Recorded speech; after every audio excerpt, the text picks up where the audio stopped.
Hello, and welcome to the Buzzerbeater Show, episode 17. My name is David Jones, and today we're going to talk about the NBA season restarting and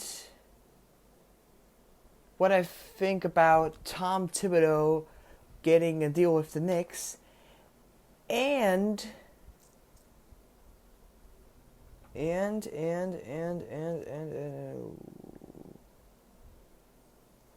oh, right. Sorry about that. The Michael Jordan picture. There's like a picture book from Michael Jordan from Mark Vansel. Mark Vansel.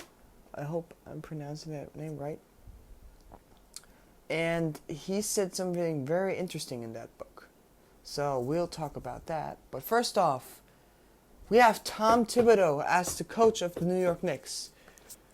Tom Thibodeau coached the Chicago Bulls when Derrick Rose was still healthy with Joakim Noah, Luol Deng, Jimmy Butler, right?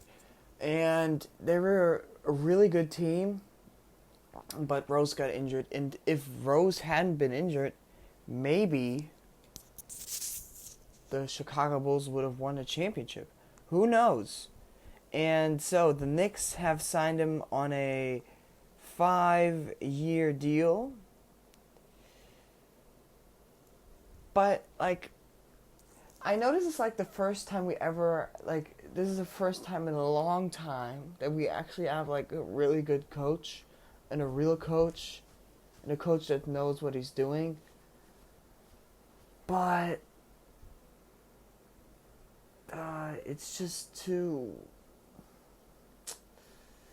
I don't know,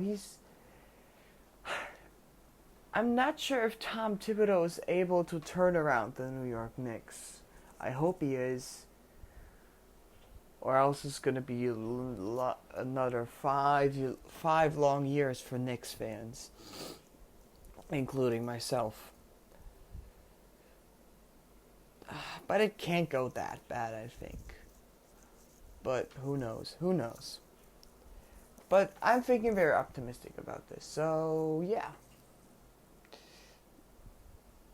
So, before the NBA season restarted, there were the scrimmage games. And the scrimmage games showed basically how it's going to look like when the NBA season restarts. So there are no fans, just like a big wall behind them with the logo of the home team.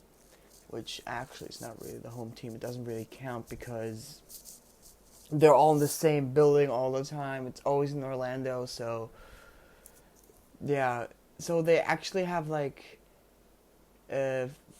real life fans that they show vote over I think what was it Google.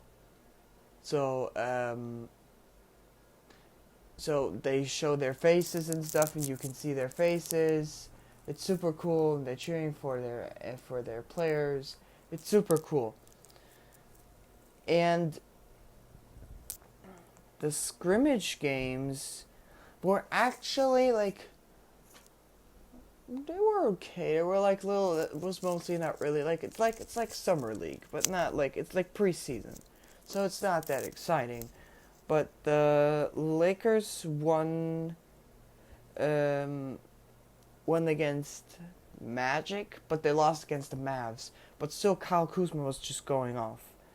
And LeBron, still dunking that. Although he has a little gray in his beard, he's still getting up there. But Kawhi is struggling. So... And in the game, which I'm going to talk about, Lakers and Clippers, Kawhi wasn't, really Kawhi. I mean, he was, but at the end of the day, LeBron was more dominant. And I know it's only the scrimmage games, and I know it's only going to be the first game, but who knows? And Giannis is doing also well. So, before we go to what I thought is most interesting, let's talk about what Jordan said in the book. So, this book came out in 1998. So right after Jordan retired, and they show a picture of him, like, him. He's like in a position, like he's, you know when basketball players just like not kneel down, but they like put their hands on their knees and they're just like, and they're like a little more forward, and they're like not kneeling down, but they're going face forward. So like they're putting their hands on their knees, and they're like, yeah, if you know what I mean, like, so, and it was a great photo. Like the Knicks logo for Madison Square Garden was, so we were standing on the logo mid-court. And it says that Jordan would have considered playing for the Knicks if he were single. So what he means, if he were single, if Phil Jackson, if like all this Chicago thing, if this hadn't blown up and he was just on the team alone, he would have considered playing from the 1998-1999 season. Imagine Jordan on the Bulls. I don't know, like, would he have won this? Maybe. Could we have won a championship with... No, wait. Ewing was still on there. Bro. But, like, what... I don't know. Like, would it be like a free... Like, Jordan was a free agent. So he could just sign there. But I think he had loved Chicago Bulls so much that he had, like, would, like, give something back. Like, some draft picks from the Knicks or something. So they would have had Patrick Ewing, Larry Johnson... Wait, was Allen Houston, Latrell Sprewell, and the Knicks actually made the finals that year, 1999. Bro, that would have been a fire-ass team. And is Anthony Mason on that team? And Anthony Mason? Bro, fire. So, didn't happen, but who knows? So, the first two games of the first game day, July 30th, which is when this comes out 2 days ago, and the Pelicans were playing the Jazz at 6:30. I watched both those games. So, mostly, like, the Pelicans led, like, they won, at one point they led, like, with 18 points, and... till the third quarter, and then like the Utah Jazz got a lot of free throws, which put them back up. A lot of threes. Oh, sorry. I'm a little tired. So with free throws, the Jazz got back in the game, and the Pelicans were down by one. Oh no, the Pelicans were down by one. Yes. So the Pelicans have ball.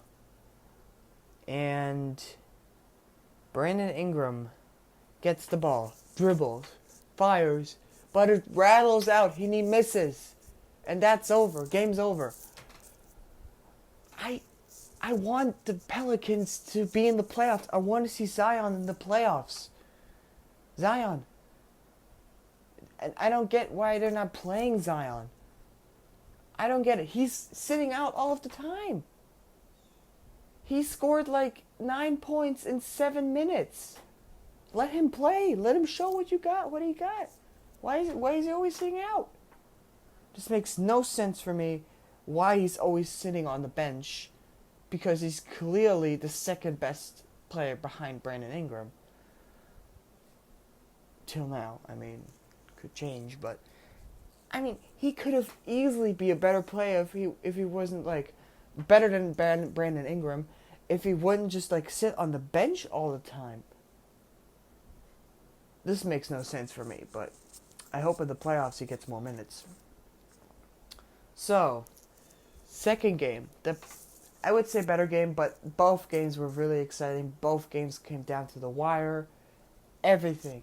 Great games. So the Lakers were playing the Clippers, and LeBron was mostly leading the team with passes, assisted. He was not really scoring in the first quarter, so he was just like he was setting up picks, he was controlling the ball. And Kawhi was struggling. Like he had 2 fouls in the first, like 2 offensive fouls, 2 personal fouls in the first quarter. But then in the third quarter, the Lakers played like really sloppy, and LeBron was just passing the ball outside and not really doing that much himself, which was so stupid. Like it was just like he was running down, he was in the court, passing. He should have just gone himself.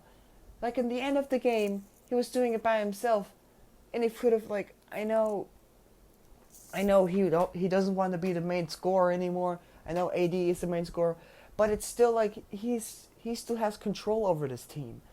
So why just like score some buckets? Don't always pass it out. And then the Lakers got like in the fourth quarter they went off again, but then the Clippers came back. And in the final minutes, the Clippers were down by 3, and Paul George hit a crazy 3-pointer, which tied the game. And